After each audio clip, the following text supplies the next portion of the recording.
नमस्कार। संधि विषयक पाठ्यक्रम के चतुर्थ सप्ताह में आपका स्वागत है। चतुर्थ सप्ताह का आज 20वां व्याख्यान है, लेक्चर नंबर 20। आज के व्याख्यान में हम अचोरहाभ्याम द्वे एवं वृत्यकः विषय को लेकर चर्चा करेंगे। यहाँ पर एक जिज्ञासा मन में आ सकती है कि जब हम प्रकरण ग्रंथ पढ़ते हैं तो उसमें अचोरहाभ्याम द्वे और वृत्यकः बाद में आता है। तो जब ये दो सूत्र बाद में आते हैं तो हमने उसको पूर्व में क्यों लिया? तो पूर्व में लेने के पीछे कारण है। कारण यह है कि प्रकृति भाव विषय को लेकर के हम आगे चर्चा करेंगे तथा प्रकरण ग्रंथ मुख्यतः यदि हम लघु सिद्धांत कौमुदी की बात करें तो लघु सिद्धांत कौमुदी में इन्हीं दो सूत्रों से स्वर संधि प्रकरण का पटाक्षेप होता है, अर्थात स्वर संधि का जो प्रकरण है वो इसी से समाप्त हो जाता है। तो जब इससे समाप्त होता है, किंतु इससे पूर्व लेने के पीछे कारण यह हुआ कि प्रकृति भाव के सूत्र बीच में आते हैं और प्रकृति भाव का विषय अपने में ही एक बृहद विषय है। बृहद होने के साथ साथ वह अत्यंत महत्वपूर्ण विषय है, क्योंकि वह स्वर संधि के अंतर्गत है, परंतु वह एक ऐसी संधि का प्रकार हम उसको कह सकते हैं जहाँ पर संधि होती ही नहीं है, अर्थात यथावत हो जाता है। तो उस प्रसंग को लेकर के संपूर्ण सप्ताह हम उसमें चर्चा करेंगे तथा उस सप्ताह में किसी अन्य विषय की चर्चा न करनी हो, इसीलिए इस विषय को इसी सप्ताह में ले लिया गया है। अब अचोरहाभ्याम द्वे विषय को लेकर हम चर्चा करते हैं।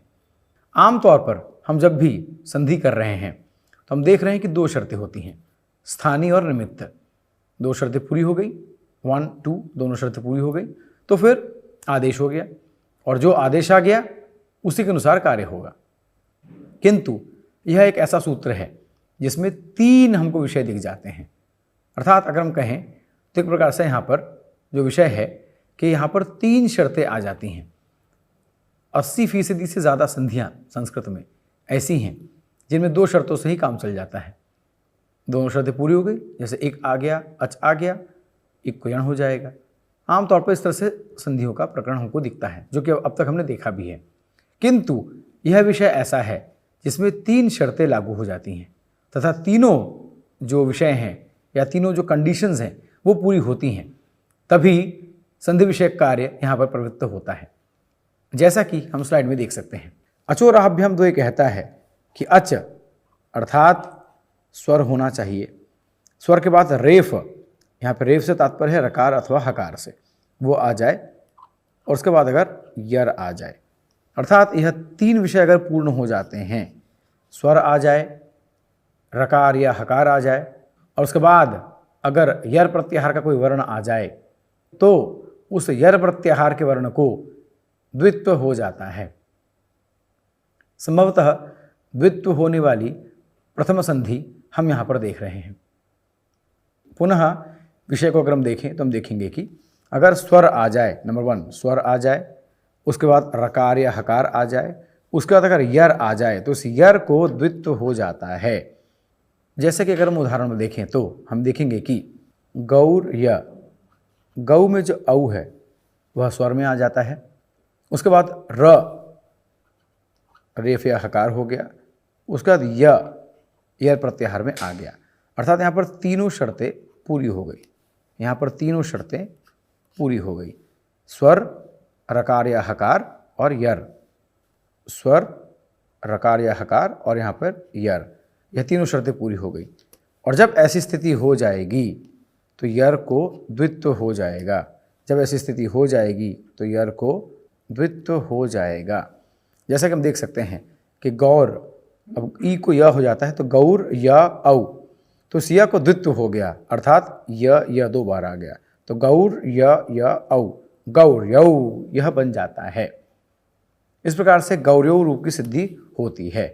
अब यहाँ पर एक ध्यान देने की बात है कि अनुवर्तन में हम देख सकते हैं कि यहाँ पर वा अर्थात यह जो विषय है यह विषय विकल्प के द्वारा सिद्ध होता है, अर्थात कहने का तात्पर्य यह है कि इससे प्राप्त जो द्वित्व है हम उसे कर भी सकते हैं और नहीं भी कर सकते, अर्थात गौर्यौ यह भी बन जाएगा और अगर द्वित्व न करें तो गौर्यव, यह बन जाएगा। अर्थात दोनों रूप बन जाएंगे। कहने का तात्पर्य यह है, अर्थात अचोरहाभ्याम द्वे एक वैकल्पिक सूत्र है जिसका जो विधान है वो विकल्प से होता है। अर्थात आप चाहें तो उस प्रकृति से, उस संधि से उस नियम को कर भी सकते हैं या उसको नहीं भी कर सकते हैं। यदि करेंगे तो गौर्यौ बन जाएगा, नहीं करेंगे तो गौर्यौ, यही बन जाएगा। कहने का तात्पर्य क्या है कि यहाँ पे यकार का जो द्वित्व है अर्थात यर का जो द्वित्व है यह वैकल्पिक हो जाता है। अस्तु, इस वा का अर्थ हम पहले ही बात कर चुके हैं कि कहीं पर अगर वा विभाषा या अन्य तरह से हम आ जाए तो वहाँ पर विकल्प की अवधारणा आ जाती है। अस्तु, अब आगे का हम उदाहरण देखें उससे पहले हमको जानना होगा कि यर का क्या तात्पर्य है। अब यर अपने में एक बहुत ही विशेष प्रत्याहार है। क्यों? स्लाइड में देखें तो, अर्थात यर का अर्थ हुआ ह छोड़ करके सारे व्यंजन। जैसे कि हम स्लाइड में देख सकते हैं कि हल अर्थात व्यंजन में से ह निकाल दें तो यर प्रत्याहार आ जाता है।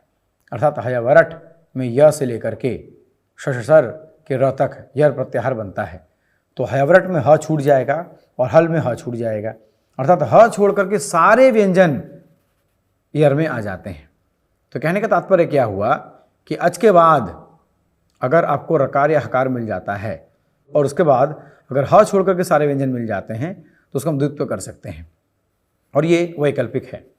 इस विषय को समझना अत्यंत आवश्यक है क्योंकि यह ऐसे ऐसे उदाहरण हमको बना के देता है जिसको हम आम तौर पर या आम बोलचाल में नहीं सुनते या नहीं देखते हैं, जैसा कि हम आगे स्पष्ट रूप से हम देख सकते हैं उदाहरणों के द्वारा। गौर्यौ की सिद्धि के बाद, गौर्यौ या गौर्यौ की सिद्धि के बाद अब ब्रह्मा का प्रसंग आ जाता है। स्लाइड पर अगर हम ध्यान दें तो हम देखेंगे कि ब्रह्मा, अब यहाँ पर अगर आप देखिए तो ब्रह्मा, यहाँ पर ब्रह्मा में जो ब्र में जो अ है वो अच है, उसके बाद ह रकार या हकार में आ गया, उसके बाद माँ का जो म है वो यर में आ जाता है।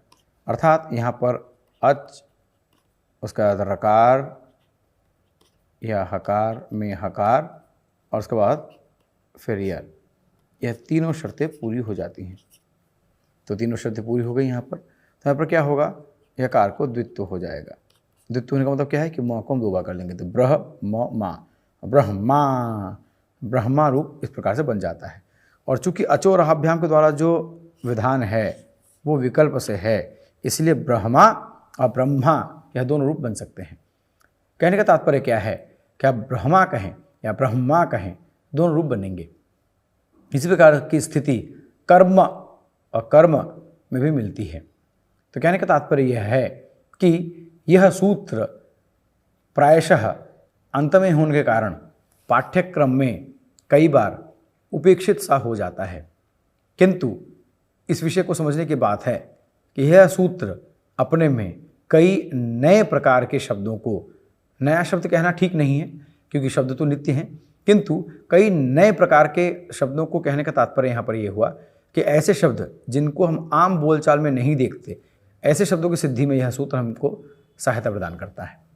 जैसा कि हम अगर देखें तो ईर्ष्या, हम जानते हैं कि ईर्ष्या जो है, सबसे पहली बात तो यह है कि ईर्ष्या नहीं करनी चाहिए, वह तो अपने स्थान पर है, परंतु ईर्ष्या भी दो प्रकार से बन सकती है या ईर्ष्या भी दो प्रकार से बनती है।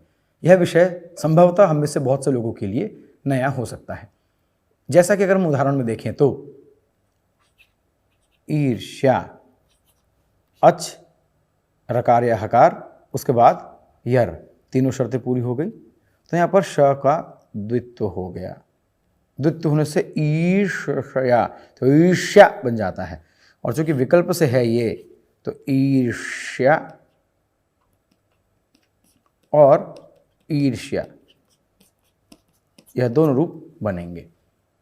अर्थात ईर्ष्या भी दो प्रकार से बन सकती है, हमें नहीं पता था। वैसे ईर्ष्या तो अनेक प्रकार से हो जाती है, परंतु ईर्ष्या पद यह भी दो प्रकार से बन सकता है। ईर्ष्या और ईर्ष्या, इस प्रकार से दो प्रकार से यह बन सकता है। तो अब अगर हम आगे देखें तो कर्म भी वैसे ही बनेगा। पुनः हम उदाहरण देख लेते हैं कर्म का। कर्म, स्वर मिल गया, रकार मिल गया और यर मिल गया। यर मिलने से क्या हुआ, म और म बन गया।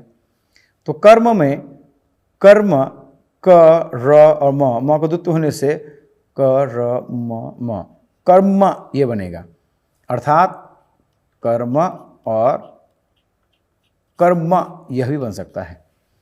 इस प्रकार के जो विधान हैं वह प्रतियोगी परीक्षाओं, साक्षात्कार इत्यादियों में अत्यंत महत्वपूर्ण भूमिका निभाते हैं। जैसे कोई अगर पूछे कि कर्म बनता है कि नहीं, तो बनता है। कैसे बनता है ये विषय हम देख सकते हैं। इसी प्रकार से धर्म, गर्व, इस प्रकार से रूप बन सकते हैं।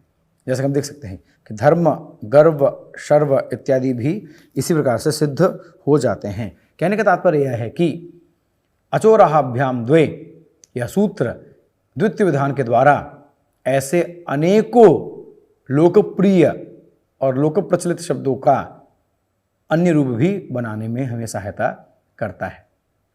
इसी प्रकार से सूत्रगत पदों को लेकर हम कुछ चर्चा करेंगे। जैसा कि जो प्रथमा शंका या जो पहली जो हमको विषय या जो पहला जो हमको विषय दिखता है वो यह है कि यर क्यों। जैसा कि अचोराभ्याम द्वे, यहाँ पर अगर हम देखें, अगर हम उस स्लाइड को देखें जिस स्लाइड में हमने अचोराभ्याम द्वे को देखा था, तो हम देखेंगे कि अनुवर्तन में यरह आया था, यर आया था। तो प्रश्न यह उठता है कि यर क्यों। जैसे कि हम स्लाइड में देख सकते हैं, अच रेफ हकार या रकार के बाद यर, तो ये यर क्यों आएगा, इसकी क्या आवश्यकता है। तो अगर ये प्रश्न आ जाए कि यर क्यों होगा, यर के आने से क्या हो जाएगा, तो ये विषय इसलिए है, यद्यपि इसकी चर्चा हम कर चुके हैं, परंतु यह विषय इसलिए है क्योंकि ह को दूर रखना था। अर्थात इस सूत्र की जो प्रवृत्ति है वह प्रवृत्ति यहाँ पर इस तरह के स्थानों पर काम नहीं देगी। अर्थात अगर ह आ गया तो वहाँ पर यह सूत्र प्रवृत्त नहीं होता। जैसा कि अर्हति शब्द में हम देख सकते हैं, अर्हति में हम देख सकते हैं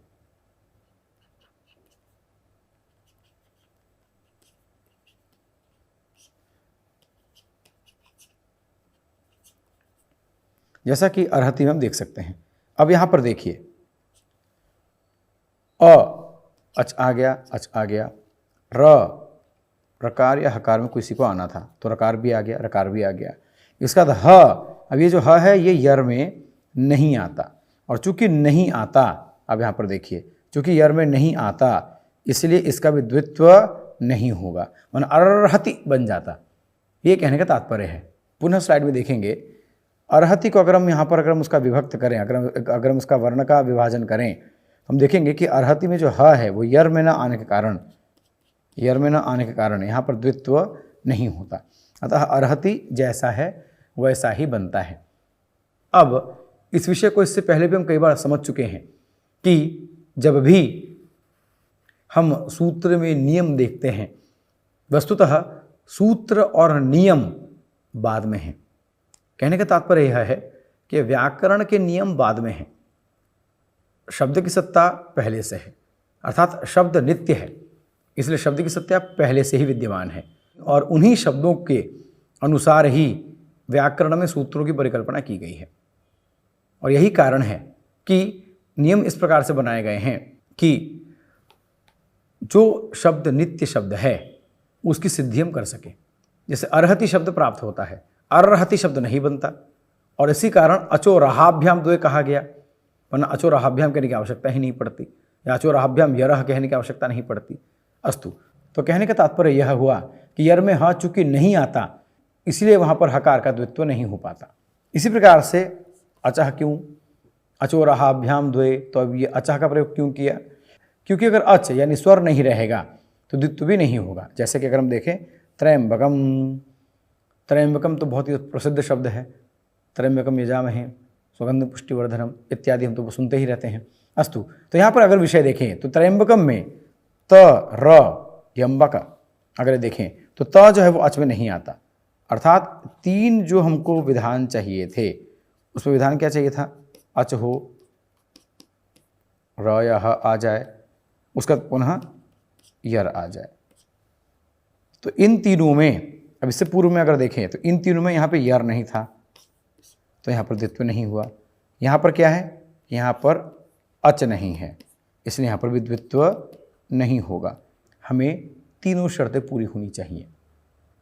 कहने का तात्पर्य क्या है कि द्वित्व होने के लिए तीनों शर्तों का पूरा होना आवश्यक है। जैसे कि अगर ये कहा जाए, लोक उदाहरण में अगर हम कहें कि अगर तुम मेरे घर में आओगे तो मैं तुमको खाना खिलाऊंगा, ठीक है, तो उसके लिए क्या है कि आपके पहले तो मुझे घर जाना होगा, फिर उनके यहाँ फिर वो मुझे खाना देंगे, फिर मुझे खाना खाना भी होगा। अब उन्होंने, जैसे मैं उनके घर गया और उन्होंने मुझे खाना दिया, पर मुझे उसे खाना भी तो होगा। अब मैं घर गया और उन्होंने मुझे खाना दिया और मैंने नहीं खाया, तब तक कार्य पूरा नहीं होगा। या अगर मैं उनके घर गया और उन्होंने खाना नहीं दिया, तब भी मेरा खाना नहीं होगा। और अगर मैं घर गया ही नहीं, तब भी खाना नहीं होगा। अर्थात मैं घर जाऊंगा, वो खाना देंगे और मैं खाऊंगा, ये तीनों विषय होंगे, तभी खाने वाली जो क्रिया है, ये जो कार्यक्रम है, ये पूरा होगा। उसी प्रकार से यहाँ पर अगर हम देखें तो यहाँ पर अच होगा, र या ह आएगा, उसका यर आएगा, तभी द्वित्व होगा। यहाँ पर अच नहीं आया, तो इसलिए यहाँ पर भी द्वित्व नहीं होता और त्रयंबक रूप सिद्ध हो जाता है। ये कहने का तात्पर्य है। अस्तु, इसके बाद अब अंतिम रहाभ्याम क्यों? अब रहाभ्याम इसीलिए क्योंकि र या ह अगर बाद में हो तभी द्वित्व होगा, अन्यथा द्वित्व नहीं होगा। जैसे कि संस्कृतम, जिस विषय की संधि हम पढ़ रहे हैं उसी विषय को ले लेते हैं, संस्कृतम। अब संस्कृतम में क्या है कि संस्कृतम, अब यहाँ पर देखिए अच है, यर भी है, परंतु य या ह नहीं है, और नहीं होने के कारण द्वित्व भी नहीं होगा।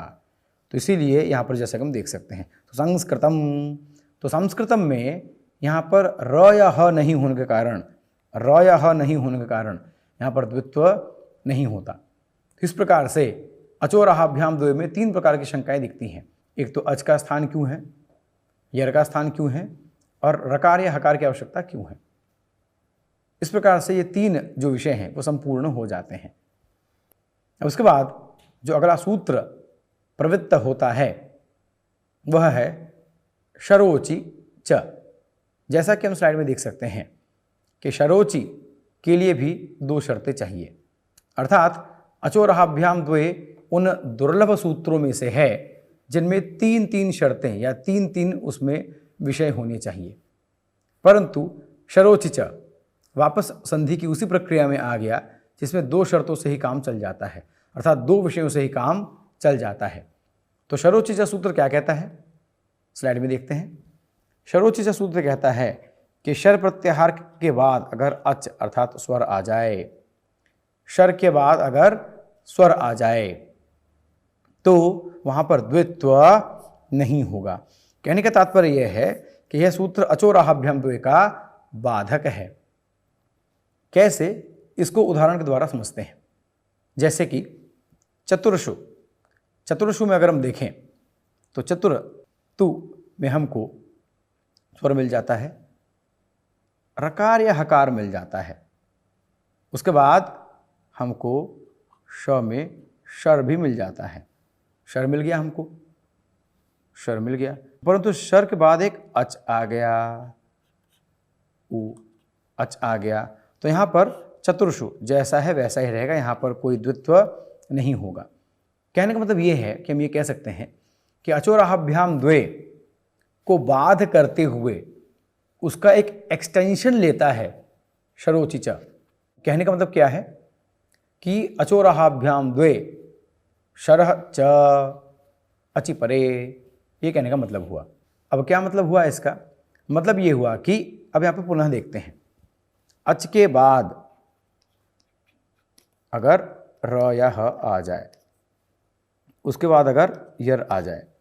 कहने का मतलब क्या है, अगर हम अचोरहाभ्याम द्वय को देखें तो अच के बाद र या ह आ जाए, उसके बाद अगर यर आ जाए तो उसका द्वित्व हो जाता था। ठीक है, द्वित्व हो गया। अब इसी के एक्सटेंशन में यह सूत्र आ जाता है। यह क्या कहता है कि इसी यर में अगर शर प्रत्याहार का कोई वर्ण आ गया शर प्रत्याहार का वर्ण का मतलब हुआ अगर तीनों प्रकार के श, स, श, तीनों प्रकार के स, अगर कोई भी श आ गया और उसके बाद अगर हमको अच दिख जाता है तो यहां पर हम इसको द्वित्व नहीं करेंगे। पुनः समझिए, अचोरहाभ्याम द्वे सूत्र कहता था कि अच के बाद र या ह आना चाहिए, उसके बाद यर आना चाहिए, अगर ऐसी स्थिति होती तो द्वित्व हो जाएगा। परंतु शरोचिच सूत्र कहता है कि इसी यर में अगर शर आ गया, यर के अंदर शर भी आएगा क्योंकि ह छोड़ के सारे व्यंजन आएंगे, तो अगर इसी यर में शर आ गया यानी कोई भी श आ गया, उसके बाद अगर स्वर आ गया, उसके बाद अगर स्वर आ गया तो वहां पर द्वित्व नहीं करेंगे, तो वहां पर द्वित्व नहीं करेंगे। यानी इसको समझने के लिए हमको चार चीजें चाहिए होंगी मोटा मोटी। यानी शरोचि च, जैसा कि हमने कहा कि च, वैसे च शब्द के बहुत सारे अर्थ हैं पर हम यहां पर च को और या अपि के अर्थ में लेकर के बात करते हैं। तो अचोरहाभ्याम द्वे शरश्च अचि, मतलब क्या हुआ, अब इसको समझते हैं फिर से।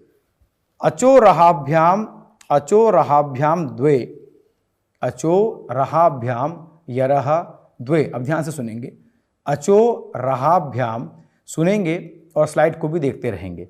1 2 3 4 चार चीजें यहां पे लिखी हुई हैं, उसको देखेंगे। अचोरहाभ्याम, अचोरहाभ्याम नंबर 1 अचो, दूसरा रहाभ्याम, यरह 3, द्वे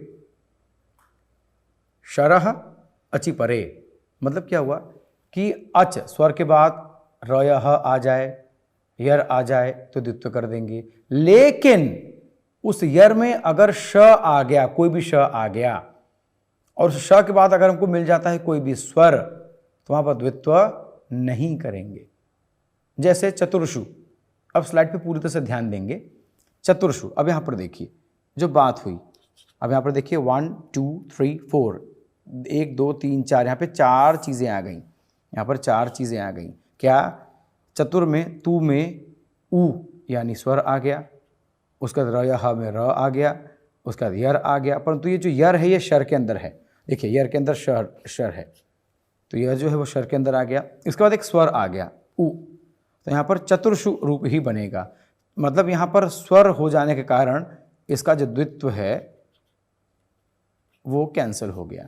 अब मान लीजिए यहाँ पे स्वर नहीं होता तो श का द्वित्व हम कर सकते थे, तो चतुर्षु बन जाएगा। अर्थात यह सूत्र अचोरहाभ्याम द्वे को एक्सटेंड करता है, बढ़ाता है और फिर उसको रोक देता है। चतुर्षु, जैसा कि उदाहरण हम देख सकते हैं। पुनः एक बार हम स्लाइड में ध्यान देंगे। शरोचिच सूत्र क्या कहता है कि अगर अच के बाद र या ह के बाद अगर यर आ गया तो उस यर को द्वित्व नहीं होगा। अगर वो यर शर का प्रत्याहार में कोई आ जाएगा, अर्थात अगर उस यर में कोई शर प्रत्याहार आ गया, अर्थात उस यर में कोई अगर श आ गया तो वहाँ पर द्वित्व नहीं होगा बाद में अच रहने पर। तो इस प्रकार से शरोचिच सिर्फ 2 वर्ण का सूत्र होने पर भी इस पूरे वर्णन को लेकर के वो आगे बढ़ता है। और इस प्रकार से बहुत ही दुर्लभ सूत्र हैं जो इस प्रकार से अपने अर्थ का विस्तार करते हों। जैसा कि हम देखें अगर उदाहरण के लिए तो चतुर्षु को हम देख सकते हैं। अच्छा, इसके बाद हम कुछ विशेष विषय देखेंगे, जैसा कि हम चतुर्षु के उदाहरण में देख सकते हैं। अस्तु, अब इसके बाद कुछ विशेष विषय हम देखेंगे। जैसे कि उदाहरण के लिए अगर हम स्लाइड में देखें तो ब्रह्मा, अब यहाँ पर अगर हम देखें ये जो बना था ब्रह्मा, ये जो बना था, तो यहाँ पर भी अचोरहाभ्याम द्वे लग सकता है। फिर से कैसे लग सकता है? स्वर है ही, र यह आ ही गया, इसके बाद हमको फिर जो यर प्रत्याहार है वो मिल ही गया, तीनों चीज़ हमको मिल ही गई। अब चूंकि तीनों चीज़ें मिल गई तो यहाँ पर हम फिर से म का द्वित्व कर सकते हैं। क्या? फिर से म का द्वित्व कर दें तो फिर से म आ जाए तो 3 म बन जाएंगे। ऐसा हो सकता है क्या? क्योंकि शर्त तो पूरी हो ही रही है। अच आ गया, र या ह आ गया, उसके बाद मकार आ गया, मकार जो है यर में आता है तो फिर से म को द्वित्व कर दीजिए। तो ऐसा तुम कर ही सकते हैं। कर सकते हैं क्या? ये प्रश्न अगर आए तो उत्तर है कि नहीं कर सकते। क्यों? जैसे कि हम देख सकते हैं कि सकृदेव प्रवर्तते, एक ही बार जो लक्ष्य है वो लक्षण में घटित होगा। जो लक्ष्य है वो लक्षण में एक ही बार घटित होगा। अर्थात ये जो द्वित्व होना है यह एक ही बार होगा, बारंबार नहीं होगा। क्योंकि अगर हम बारंबार करते रहेंगे तो अनवस्था दोष आ जाएगा। जैसे ब्रह्मा, फिर एक और म आ जाएगा, ब्रह्मा, तो ब्रह्मा म म म बढ़ता ही रहेगा। तो इस प्रकार से अनंत म म म आते रहेंगे, वो तो कभी पूर्ण ही नहीं होगा। तो इसीलिए लक्ष्य लक्षणम सकृदेव प्रवर्तते, लक्षणम सकृदेव लक्ष्य प्रवर्तते। जो लक्षण है वो एक ही बार अपने लक्ष्य में जाता है, एक ही बार अपना कार्य करता है, बार बार नहीं। अर्थात द्वित्व करना था, द्वित्व एक ही बार होगा, बारंबार नहीं। ये एक विशेष विषय था जिसको समझना आवश्यक था। और यह जो विशेष विषय है यह इस हमको वाक्य के द्वारा स्पष्ट हो जाता है, जो कि आगे व्याकरण की सिद्धियों में हमें बहुत काम देगा।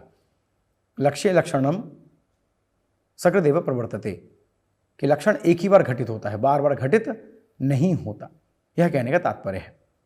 अस्तु, इसके बाद जो अंतिम सूत्र है प्रकरण के अनुसार अच संधि में जो अंतिम सूत्र है वह है ऋत्यकः।